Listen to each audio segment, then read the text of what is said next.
RTI Live News. Ask for right. నమస్తే, welcome to RTI live news. రాజకీయంగా ఎదుర్కొనలేక ఆరోపణలు చేయడం ఏంటి అని, మీరు ఏమి అభివృద్ధి చేశారని, మీరు ఏమి అభివృద్ధి చేస్తున్నారని మేము ఎదుర్కోలేం, మీరు ఇప్పుడు ఏమేమి చేస్తున్నారో అవి మేము మంజూరు చేసినవే. తన మీద అవహేళనగా, అసభ్యకరంగా, అవమానకరంగా సోషల్ మీడియాలో మెసేజ్లు పెట్టిన మంత్రి గుమ్మడి సంధ్యారాణి సొంత మనుషుల మీద త్వరలో పోలీసులకు ఫిర్యాదు చేస్తానన్నారు. తప్పులు ఆమె చేసి వాటిని కప్పిపుచ్చుకోవడానికి మాజీ సీఎం జగన్ ని, రాజన్న ధోరణి, పుష్ప శ్రీవాణిని, కళావతిని తిడితే తప్పులు అన్ని ఒప్పులైపోతాయా, మంత్రి పదవి పోదు అనే ఆలోచనలో ఆమె ఉన్నారని మాజీ ఉప ముఖ్యమంత్రి పీడిక రాజన్న దొర అన్నారు. వాళ్ళ పిఎం మీద వచ్చేవి, వాళ్ళ కుటుంబం మీద వచ్చేవి, దానికి మేము కారణమని చెప్తున్నారు. మాకేటి సంబంధం, మా పార్టీకి సంబంధం. ఒక దళిత ఒక బాధితురాలు చెప్పారు. ఆ బాధితురాలు చెప్పింది అవునో కాదని పోలీసులు తేలుస్తారు, చూస్తారు. ఎస్పీ గారు కూడా ఒక నోటు ఇచ్చారు. మేము నిజాయితీగా చేస్తామని చెప్పారు. నిజాయితీ చేసే సంతోషమే. ఎస్పీ గారికి కూడా థ్యాంక్స్ చెప్తాం మేము. కానీ దాన్ని మామూలుగా బోర్డు వెళ్తారాక ఎవరు మాట్లాడతారు, మీద బోర్డు వెళ్తున్నారు. అనేక మహిళా సంఘాలు మాట్లాడారు, అనేక గిరిజన సంఘాలు మాట్లాడారు, ఇది ఐదువ మహిళా సంఘాలు కూడా మాట్లాడారు. మేమే కాదలేదు, ఎంతోమంది మాట్లాడారు. దాంట్లో ఆమె ఇచ్చిన స్టేట్మెంట్లు ఏమిటంటే రాజకీయాలు ఎదుర్కోలేక ఆరోపణలు. మేము రాజకీయాలు ఎదుర్కోలేక మేము ఆరోపణలు చేస్తున్నమాట. రాజకీయాలు ఎదుర్కోలేక ఆరోపణలు చేయడం ఏంటి? మీరేం చేస్తున్నారో ఎదుర్కోలేము. ఏం చేశారని, మీరేమేమి చేస్తున్నది మేము శాంక్షన్ చేయించినవే. దీని మీద గౌరవ ముఖ్యమంత్రి చంద్రబాబు నాయుడు గారు ఏం చెప్పారు మీరు చూడండి. ఈనాడు పేపర్లో వచ్చింది.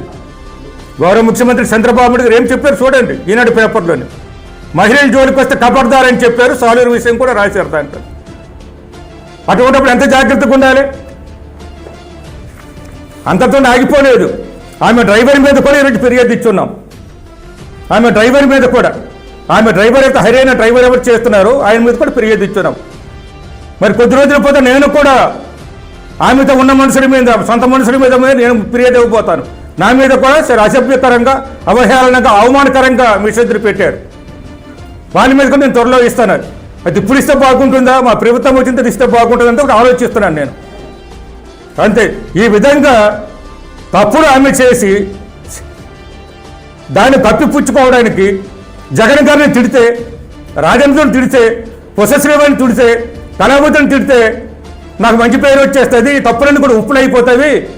చంద్రబాబు నాయుడు గారు, లోకేష్ గారు, పవన్ కళ్యాణ్ గారు నన్ను మంచిగానే చూస్తుంది, మంత్రి పదవి పోదు అని ఆలోచన తమ్మున్నారు. అంతే తప్పించి మరిపోటు కాదు. కాబట్టి ఇప్పటికైనా సరైన పనులు నియోజకవర్గానికి కానీ జిల్లాకు కానీ అభివృద్ధి కార్యక్రమాలు చేయండి, గిరిజనులకు మేలు చేయాలని మరి కోరుకుంటూ మా మీద తప్పుడు నిందలు ఇవ్వద్దని మరొకసారి మీకు మనవి చేస్తూ సెలవు తీసుకుంటున్నాను. జై జగన్. కౌన్సిల్లో ఇదిగోండి శ్రీనివాసనాయుడు గారు అడుగుతున్నారు, ఎమ్మెల్సీ శ్రీనివాసరావు గారిని అడుగుతున్నారు. దాని సమాధానం ఒక్కటి కూడా పోదని చెప్పింది ఆమె. మరి ఈరోజు చేసింది ఏముందండి? ఎవరు చెప్పారు? కౌన్సిల్లో అబద్ధాలు చెప్పిన వాళ్ళు సభా హక్కులు నోటీసులు ఇవ్వచ్చు. కౌన్సిల్ అబద్ధాలు చెప్పిన వాళ్ళు సభా హక్కులు నోటీసులు ఇవ్వచ్చు. మరి మా ఎమ్మెల్సీ గారు ఇస్తారో లేదో నాకు తెలియదు. కానీ ఇలా అబద్ధాలు చెప్పి టీచర్స్, గిరిజన టీచర్స్ను, అవుట్సోర్సింగ్ కాంట్రాక్ట్ ఉన్నవారు కూడా మోసం చేసిన ఈ పెద్ద మనిషి మమ్మల్ని గురించి మాట్లాడతారా? ఈమె గిరిజన మహిళలను, గిరిజనులకు ఉద్ధరిస్తున్నానని చెప్పుకుంటున్నారండి. ఈ రెండూ చూడండి. అక్కడ ఏమి జరిగింది అనేది ప్రజాశక్తి పేపర్ ఎన్నో ఉన్నాయి, కొన్ని తీసుకొచ్చాను నేను.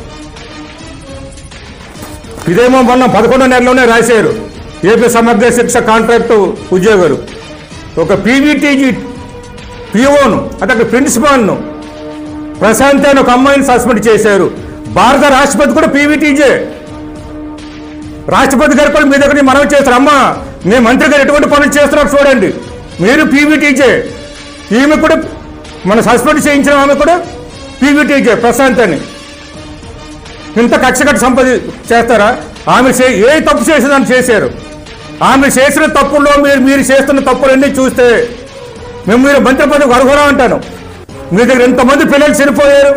ఎవరు బాధ్యులు? మీరు బాధ్యులు కాదా?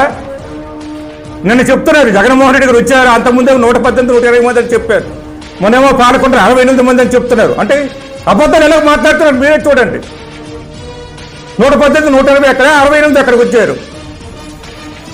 మరి పుష్పశ్రీవాణి గారు అడిగారు, వివరాలు ఇవ్వండి, ఏ హాస్పిటల్ జాయిన్ అయ్యారు, ఎప్పుడు చనిపోయారు, క్యాసెట్ ఇవ్వండి. మేము సమాధానం చెప్తాను అడిగారు. ఇంతకుముందు దానికి సమాధానం లేదు. మేము అడిగిన దానికి సమాధానం లేదు. మనం ఉండేటప్పుడు సాధారణంగా ఎక్కడైనా ఉద్యోగం చనిపోతే ప్రభుత్వ పరంగా కొన్ని కార్యక్రమం చేయలేనప్పుడు కూడా ప్రైవేటు పరంగా కూడా అక్కడ ఉద్యోగ అధికారికి చెప్పి వాళ్ళకి 1,00,000 2 లక్షల రూపాయలు ఇప్పించాము. పోలవరం నియోజకవర్గం ఒక విద్యార్థి చెప్పిపోతే 10 లక్షల రూపాయలు చెక్ నేను మా అధికారులందరూ కూడా 5 ఐఏఎస్ ఆఫీస్కి వెళ్ళి చెక్ డైరెక్ట్గా ఇచ్చాము. మీరు ఎప్పుడైనా అది చేశారని అడుగుతున్నాను. మీరు మా గురించి అడుగుతారని అడుగుతున్నాను. మీరు మమ్మల్ని విమర్శిస్తారని అడుగుతున్నాను.